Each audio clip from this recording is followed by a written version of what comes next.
Yes, I'm very disappointed today.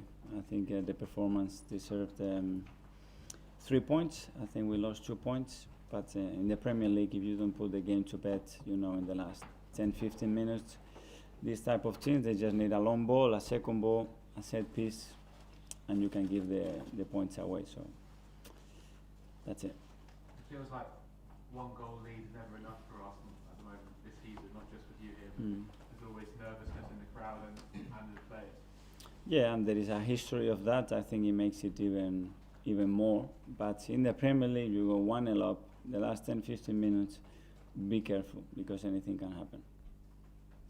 Mikel, does that suggest to you the level of the work you need to do and what you inherited from the previous regime? Because at times against Leeds, against Man U, Bournemouth away, you were looking good, but there's something up there. Is it just the fitness levels, or do you need to undo the work that was already done for your methods to bear fruit?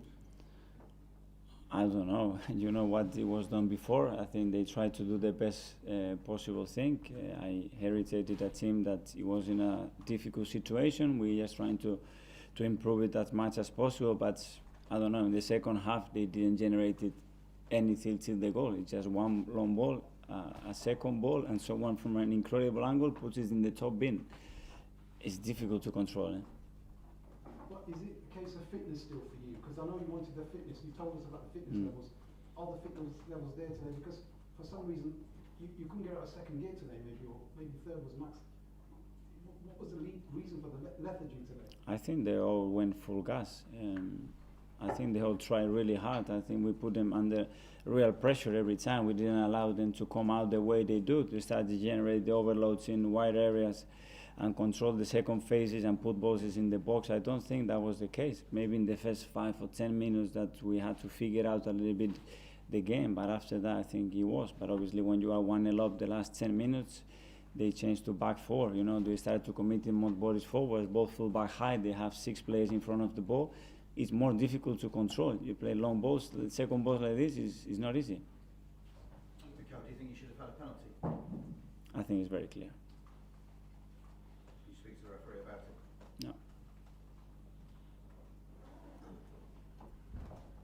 Mikel, we spoke about the need to step in for Pierre-Emerick Aubameyang and for other players to step up. Gabriel Martinelli did that today for you? Absolutely. He's an 80-year-old kid with all the enthusiasm, but as well he's so brave to make decisions, to threat the opponent every time. He's all the time in the middle of the goal waiting for the opportunity to come. And the fact he hasn't played 90 minutes for a while now since his injury, but still, the way he went about every single action it's impressive. Still 9 goals now, I think. That's an astonishing record, given, as you say, the amount of football he's played. Absolutely, yeah.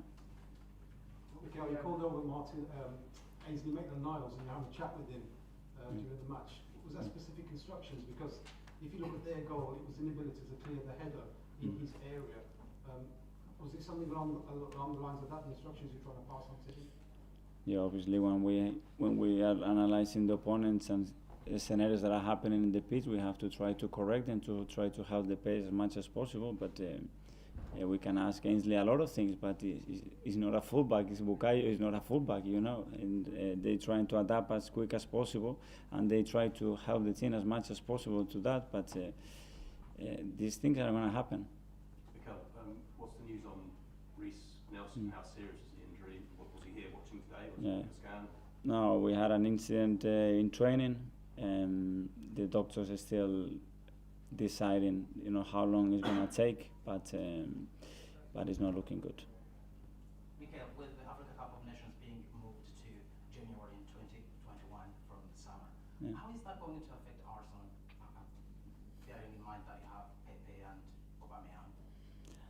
Let's see. It's something that we are talking with the club to figure out exactly the scenario that we're going to be looking at. It's not only us; there are many other clubs involved. But I don't know. They never ask those questions to us, so I'm assuming that we're going to have to accept whatever it comes. Does that change your philosophy in terms of the transfer markets when you're trying to buy African players, for example? Mine at the moment, no. Okay, folks, we do a split. 10:30 deadline tomorrow, Sunday night.